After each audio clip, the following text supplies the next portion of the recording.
Mike Garofalo in for Peter Schrager. Today we have Nate Burleson. Here's the question. What? Is Schrager watching us right now? I mean, is that even a question? What's up, Shrikes? In a dark room with a laser pointer, just How screaming. will we know? We need a tweet or something. Peter, sign of life. We believe you're watching. Come on, get up. Neither of you have spoken to Peter today? Not today. No, not yet. No. He's been up for hours, though. He's on his 5th coffee at 7:15 Eastern. Nate Burleson, Kyle Brandt in the house here in Mount Laurel, New Jersey at NFL Films, and Will Selva's manning the news desk out in Culver City on this Tuesday. Hey, Will. What's going on there, Kate? Good morning to you and good morning, everyone. Well, maybe it's the new chic thing to do. If you're a corner, you sign with your division rival. Richard Sherman starting this trend by joining the 49ers. Orlando Scandrick is right behind him. He's now a member of the Redskins. Our guy, Mike Garofalo, that's right, the man in studio there himself reporting it's a 2-year deal worth up to $10 million. The Cowboys granting his release after 9 seasons wearing the star on the side of his helmet. A back injury eventually forced him to the sidelines, but he did start 11 games for them this past season. The Cowboys save $1.4 million in cap space. Mike Pouncey is not a corner, but like Scandrick, he has found a new home. The former Dolphins center inking a 2-year contract with the Chargers, which NFL Network insider Ian Rappaport is reporting is worth up to $15 million. Los Angeles was the one and only spot on Pouncey's free agency tour after being released by Miami. Andrew Luck, meanwhile, has a new target to throw to. That's, of course, assuming he'll be fully healthy to do so. Anyway, tight end Eric Ebron signing a 2-year contract. According to Ian, it can get to $15 million with incentives. Ebron spent the last 4 seasons in Detroit. He played in 16 games last season and had 53 catches for 574 yards and 4 touchdowns. We mentioned Luck. We have yet to see him throw, but we're getting a glimpse of Carson Palmer spinning it. Here's a 12-second clip from the Gram of him tossing the football, even putting weight on his injured knee. He, of course, tore his ACL and LCL just over 3 months ago. There's no truth to the rumor that he used as targets producers from our program. He was also seen throwing the ball before the Super Bowl and looking pretty good in that video. He is targeting, week 1 to be ready to go. And if he's not, they have a nice little fallback plan in the name of Nick Foles. For now. Love seeing Carson Wentz out there. I know that everybody's celebrating the Super Bowl, focused on free agency and the draft, but I cannot wait for these superstars, guys, to get back on the field. Talk about it. Name the superstar they're coming back. Odell Beckham. Way too many guys who are big headline marquee guys who left the playing field too early last season. Looking forward to those guys coming back for sure. But then I feel like this year's been a mega year because then you had these other guys come and shine, right? And they stepped up in the place of those superstars.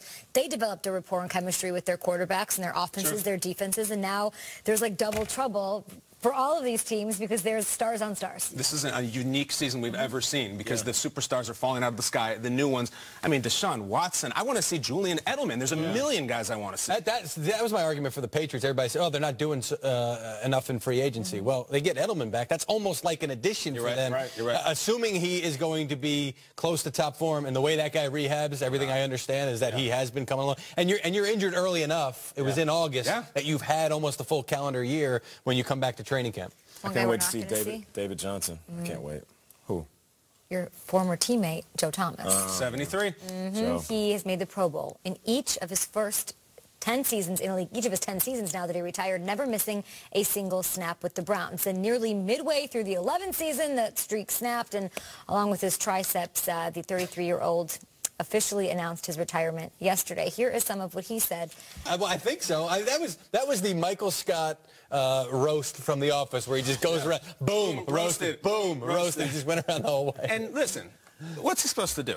Reflect on his wonderful memory? He didn't have any. Legitimately, they didn't win. I think the only thing, the talent was great.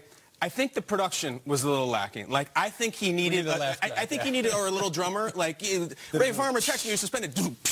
I also think, you know what he should have done when brought the house down? You know the infamous Browns quarterback jersey in the window with all of them? He should have worn that. Just come out there, or have all those guys there. They should have showed up for him. That's Joe Thomas's career. Why did he not bring on Kyle Brandt as a consultant for his press conference? I would have I'm here in the Mount, though. I'm here, the Good Morning Football in the Mount. My services here. I'm in the Mount, okay? You worked out yesterday in the Mount. I did. I hit it hard, yeah. There's fans of the show at the Mount. The Mount. I got it. Mount Doom, we call it. I mean, Mount Laurel. Right. What do you got, Nate? I'm just listening to What do you got on Joe Thomas? Well, listen, what I do know about Joe Thomas is every day he showed up, he was the guy that you looked at to see exactly what you wanted to do. And I was a vet when I got there. And there's certain guys in the locker room, as soon as you see them and lock eyes with them, that's the one that the rookies follow. And the rookies would come in and say, hey, OG, how do I do things around here? I said, look, I just got here. You pay attention to Joe. Joe's going to do it the right way.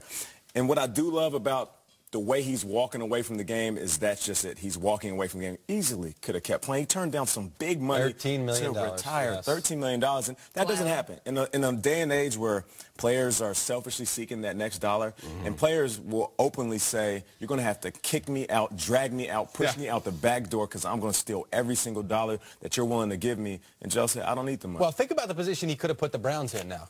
Now you're going to have to cut me. You're going to have to make me take a... Think about how that's going to look for you. Me, the guy that's put up with all this physical stuff that I've had to deal with and the losing on top of that and been the consummate pro day in and day out. He did not do that. Yeah. He could have easily done that to put the pressure on him kind of. And I did check on that last week. I said, wait, is he really going to walk away from it? Was there a pay cut? Was there talk of nothing? Did you listen to the Tomahawk podcast? So pretty much he made it seem like he couldn't come back. Yeah, like, the knee was an issue, yeah. The knee and the knots... the injury on top of injury and adversity that he's sort of faced to even get out there and walk on the field and didn't practice all week, all of that stuff sort of took its toll. So maybe it was less about what he wanted to do and what about what his body was telling him. I guess what I'm trying to say is there's a way of going out in the practice field and all of a sudden, who was that? You know what? I think I'm out He's here. Not that guy. And I know. To bring it full circle to the speech, do it, though. Can you, 5 years from now, if he goes in the Hall of Fame, his Hall of Fame speech, when he has that 54 extra long jacket and he's got more material and more jokes, I will do it now in my fantasy Hall of Fame speech team. Joe Thomas. There was a guy. Early induction. Now, the city that never sleeps, tell us that in the break, is up for grabs. Listen, the Jets and Giants, they are trying to regain their championship form. It is a turf war. Behave, Garofalo. Come on now, Mike. B block.